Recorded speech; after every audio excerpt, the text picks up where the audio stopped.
Minakami was a quiet town nestled between rolling mountains and winding rivers, where the cycle of seasons whispered through the trees and the days seemed to fold gently into one another.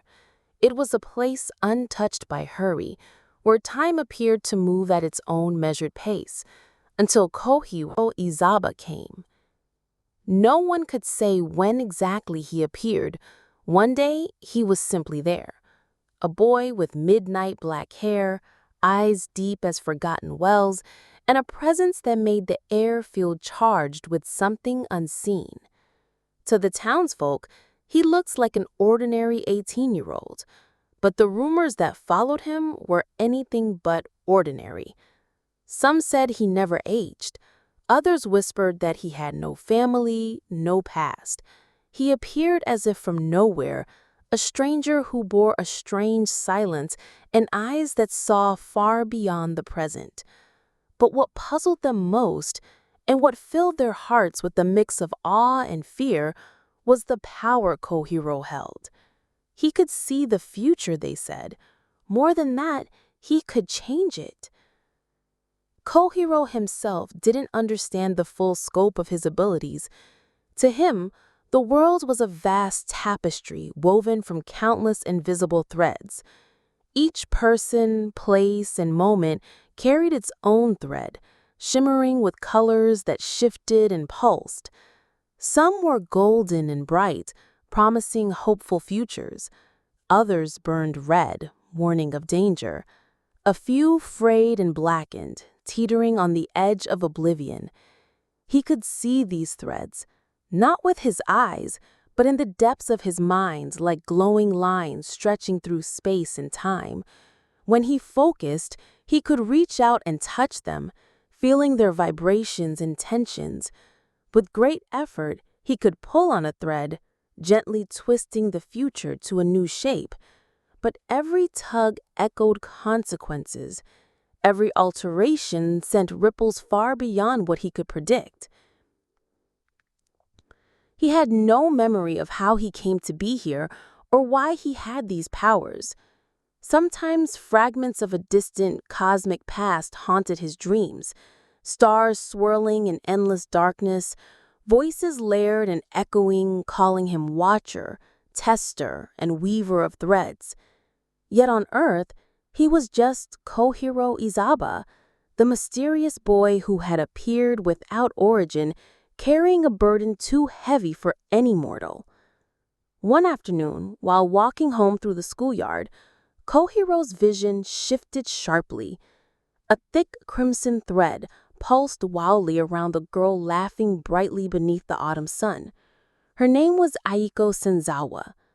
Without warning, a violent flash filled Kohiro's mind, a storm raging, a bridge collapsing, and Aiko trapped beneath swirling, merciless waters. His breath caught. The thread was severed at its end, impossible to follow further. Her death was a fixed point in the future. But Kohiro refused to accept it. Over the next days, Kohiro watched Aiko's thread closely, learning the delicate dance of fate that led her toward disaster. He sent her anonymous messages, subtly delayed her steps, altered small choices, all in the hope of bending the future. Each time he succeeded in shifting one thread, another frayed and snapped elsewhere. The laughter of children disappeared from a playground, an old man suddenly collapsed in the street, a small fire blazed deep within the forest. The tapestry of fate fought against his meddling.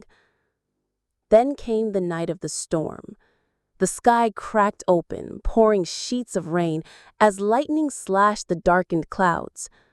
Kohiro stood near the old bridge, soaked to the bone but unmoving. His heart pounded like thunder. Aiko's headlights pierced the gloom as her car sped toward the crossing. The terrible vision flashed again. Screeching tires, splintering wood, rushing water. Without hesitation, Kohiro ran, muscles burning. He yanked open the door of her car, pulling Aiko free just as the bridge broke apart and the vehicle plunged into the river. They collapsed on the muddy bank, gasping, trembling. "You saved me," she whispered, eyes wide with disbelief. "I had to," Kohiro said, voice shaking. That night, sleep eluded him. The world outside remained quiet, but inside his mind, the cosmos awoke. In his dreams, Kohiro floated among endless stars and tangled threads of light stretching beyond his sight. A voice, ancient and layered, spoke to him. "You are not born.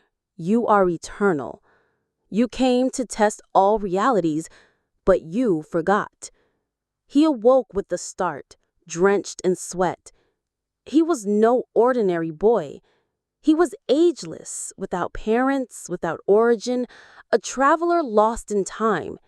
He had appeared on Earth as if woven from the threads themselves, a forgotten fragment searching for his place. And his power was no simple gift. It was the essence of existence itself, a force both wondrous and terrible. The townsfolk didn't understand him. They only saw a boy who could twist the future and wondered what price must be paid for such an unnatural power. Many whispered that Kohiro was a spirit, a curse, or perhaps an angel of fate. But no one knew the truth, that Kohiro Izaba was the forgotten thread at the heart of all time, the eternal watcher whose memory had been shattered, whose purpose was yet to be reclaimed. And the moment had come for him to remember. Far beyond the stars, something stirred, an ancient presence, watching, waiting. "He has awakened," it whispered. "The eternal tester has returned."